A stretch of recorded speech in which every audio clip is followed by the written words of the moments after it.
Okay, I was wrong. We are one chapter away from the reveal about where the white man is. And my God, it's going to blow your minds. I cannot wait to get to that chapter. But for now, we got to get to this one. And I had a good speculation. And I think the speculation still stands. But we'll see.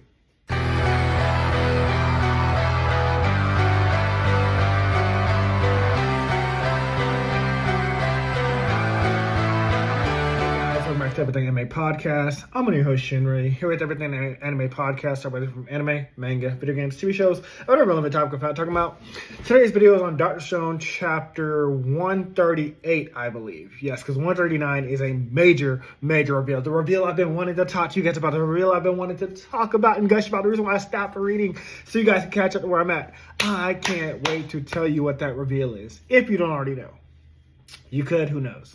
Anyway, so when we last left off, Senku defeated Irabara. We got our hands on a petrification weapon. Irabara has been turned to stone. Hope that motherfucker stays turned to stone for a long time. And Senku can now revive his friends one by one. And that's what we start doing. Starting with Chrome.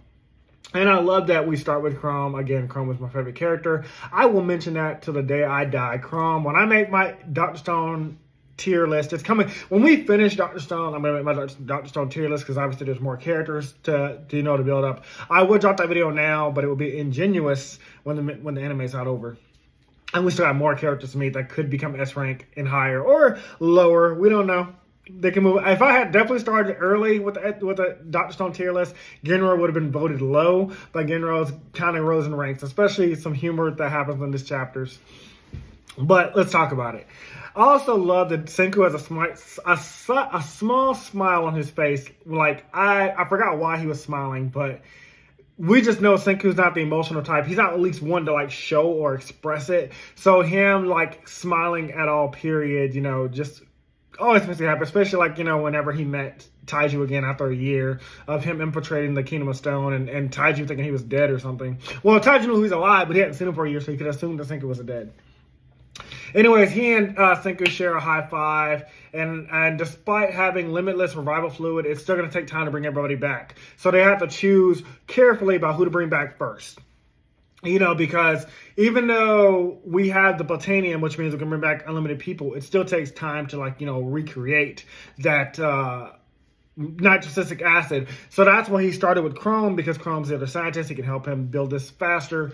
Secondly, I suspected I'd bring Yuzu back, because if any of the stones are broken, like Ryusei, for example, or Rashi, they only have a limited time until, those stones are broken to pieces, before they start rotting away. So you have to get those pieces back together before you run out of time, and then they can no longer be brought back. But I was wrong. They don't bring Yuzu back third. They actually bring back Amaryllis, or second. They bring Amaryllis second, because she's native to the village. She's native to the treasure island, so she'll be helpful in them finding food. Because obviously, since it's going to take so much time to revive everybody, they need, sustenance to survive. And, Senku survived the longest time, just barely, with Taiju's help. And then later Tsukasa, they were able to get meat. So someone that knows the island and knows the food here and what's good to eat and what's safe to eat, obviously Amaryllis would be the best choice. Then we bring back Taiju because he can carry all the heavy stuff Senku can't. Love that, because yes, that's who Senku originally brought back first, was Taiju. But in this order, it's again Chrome because he's a scientist, Amaryllis because she's native to the village, she can help them find food, and then Taiju to do the heavy lifting. And then, of course, they bring back Francios, the chef, who can actually cook good food. So, we're not just eating fish all the time. Because remember, that was one of the gags in Dr. Stone early, before they brought back Francios, and after they got Ryusei. All they had was fish soup, fish salad, fish this, fish that, fish. We don't know what the fuck this is, fish. And now with Francios, the chef, they can make any kind of food or meal that they want. A variety, basically, increase their taste palates. She, because I still don't know who she is or he is. I am in Dr. Stone Season 3 New World. I only watched the episode Ryusei, so I do have to continue to find out if she's a girl or a guy.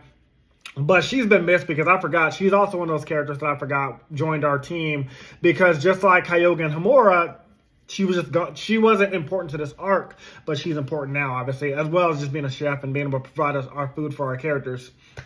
But the group begins discussing a call that Senku got from Ruri back at Ishigami Village, but the phone's battery was low, so Senku wasn't able to call her back. Like, when the previous chapter ended, Ruri called him, and she was like, hey, Senku, you know, we've been trying to reach out to you, but in between that chapter and this chapter, the phone died, so Senku was just like, I'm not worried about it. She'll be all right. But Chrome says she wouldn't have wasted their time to just check on them. Like, she knows that their mission is too important. Like, finding the Y-Man, finding the petrification weapon. Even though Rory has no idea what they've been through on the New World arc, on the Treasure Island arc, he was like, she waited 18 years, you know, being sick. So she knows how to be patient. So whatever she had to say must have been important. And he's determined more than ever to get back to her. Like find out what she wants. Because also, you got to remember, Chrome's in love with Rory. So if he senses any danger that Ruri could be in, he's going to, like, make that a priority. Also, Amaryllis kind of taunts Chrome that Ruri must be his girlfriend because he cares for her so dearly. But Franciel is like, I heard that she was Senku's wife, and Amaryllis, and then, all right, so yeah. Amaryllis is teasing Chrome. She's like, oh, that must be your girlfriend because you're showing deep care for her. And then Franciel is like, I heard that was Senku's wife. And then Senku was like, yeah, we got divorced. And it's just like this random drama that just happens. Like, Taiju and Amaryllis are like understandably confused and freaking out. And I love it because, yes, when Senku, if you've been watching my videos, you understand how Senku got married to Ruri, why he got married to her and then divorced her like immediately after getting married. Just great gags. Again, just gags that only people that watch Dr. Stone or read Dr. Stone can understand, but very funny to me. Unfortunately, however, the communication room was trashed after Irabara and the Kingdom of Petrification took over the Perseus. And so the villagers, that's when we decide to revive Kaseki next, our fifth person, I think now, because, you know, Kaseki is our craftsman. He's going to help us get the, you know, the ship repaired up, and as well as, like, you know, the communication rooms back up in repair. But we still have the Medusa weapon in our hands, and that's all. It's victory all the same. It doesn't matter if we have to bring our friends back slowly. The fact that we got our hands on a Medusa weapon, the weapon that petrified all of humanity, means that, like, we still won. This is still a win. It's going to take time to get back to Ishigami Village. It's going to take time. We still don't know where the Y-Man is. So the Y-Man's still out there. So they still have a mission, but, like, you know, it's going to take time to find out what Rory wanted, but they're not worried about it. In no time, Taiju is swimming down and reviving and fetching our remaining friends that were still under the sea. I believe it was Gin, Yo, and then Kirasame. I was curious about why they bring her back, but obviously, like, you know, she's no longer their enemy. And so they're like, oh, yeah, you know, why not? Senku plans to revive everybody. That's the whole goal of the Kingdom of Science. So it doesn't matter that Kirasame was our enemy. She was kind of misunderstood. So we're going to talk to her, let her know, like, hey, you know, the master might have died, but Sozio's alive. But, before this, the group debates on bringing her, whether or not to bring her back. But again, like I said, Senku promised to revive everybody without question. And he, like, splashes a revival fluid on her without second thought. And once again, the character's freaking out. They're like, once again, Senku, you just keep reviving people without, like, talking to us or debating about this. It happened with Ryusei. It happened with, who else did that happen to? And Senku's just like, Hyogen. Senku's just like, don't worry about it. We'll deal with it when it comes to it. And everybody else is like, what? We have to talk about this. Great humor. But I didn't think Senku would do anything any different because, of course, it's Senku. Like I was saying before, the Kingdom of Science plans to revive everybody, all 7 billion people. So whether Kurosama is an enemy or not, they're going to bring her back. They don't bring back Urabara in this chapter. Thank fucking God. I hate that fucking guy. I hope he stays petrified, at least until we get, like, you know, police stations back up and jail systems, because Urabara, if they bring him back, he's going to pull the same shit. Maybe he'll be useful in the future. I don't know. Because we brought back Tsukasa, or we teamed up with Tsukasa, we teamed up with Hyoga, so who knows? And spoilers, I just kind of ruined something, but yeah. You know, we're going to get there when we get there.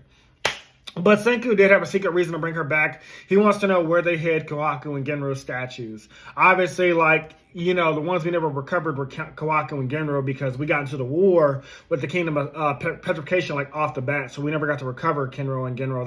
That's why Irabara got her earpiece in the first place. But they are brought back in an amazing panel with Kenro crying happily to see his friend again. Again, even though Kenro and and Genro's friendship has been off screen, it's still very powerful, and it's done in a creative way to make us feel like we've known these characters for a long time, like make us feel like we've known their friendship for a long time. I also love the panel of Kohaku giving Senku a hug, because we know he dodged Taiju when Taiju went to hug him, and Taiju's his best friend. Obviously, that was done as a joke.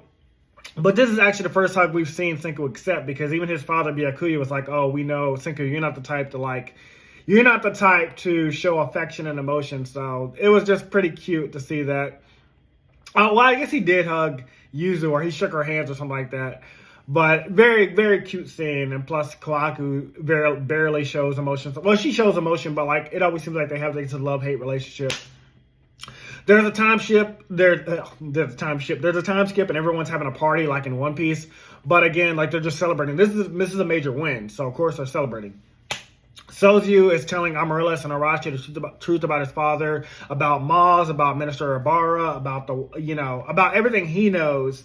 And all the while this is happening, Senku and the science team have repaired the communication room, and now we can talk to Ruri in Ishigami Village and find out what was this important message that she felt so inclined to reach us out to us about. But it turns out she didn't have a message for us. She's wondering what message we've been trying to tell her. And I was like, oh my God, what do you mean? What message we've been trying to send back to you? Bitch, when I say we're back onto the Y-Man mystery, we are back 10,000%, 10 billion%. The Y-Man, first off, knows about Treasure Island. And Senku, he knows. And second, he knows that Senku and the others have recovered the weapon somehow. He knows they've got their hands on the Medusa weapon somehow. How? I don't know. And second, he was sending a command over radio waves to activate the weapon. I think he says like it's basically the diameter of the fucking Earth, and he says 1 second.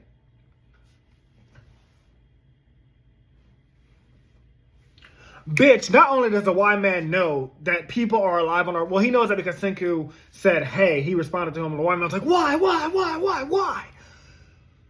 My heart was stopping on the plane when I read this. I was like, oh, shit. He was going to repetrify all of Earth. The Y-Man is unredeemable. He cannot be he cannot be a redeemable villain. Just like Irabara, he cannot be redeemable.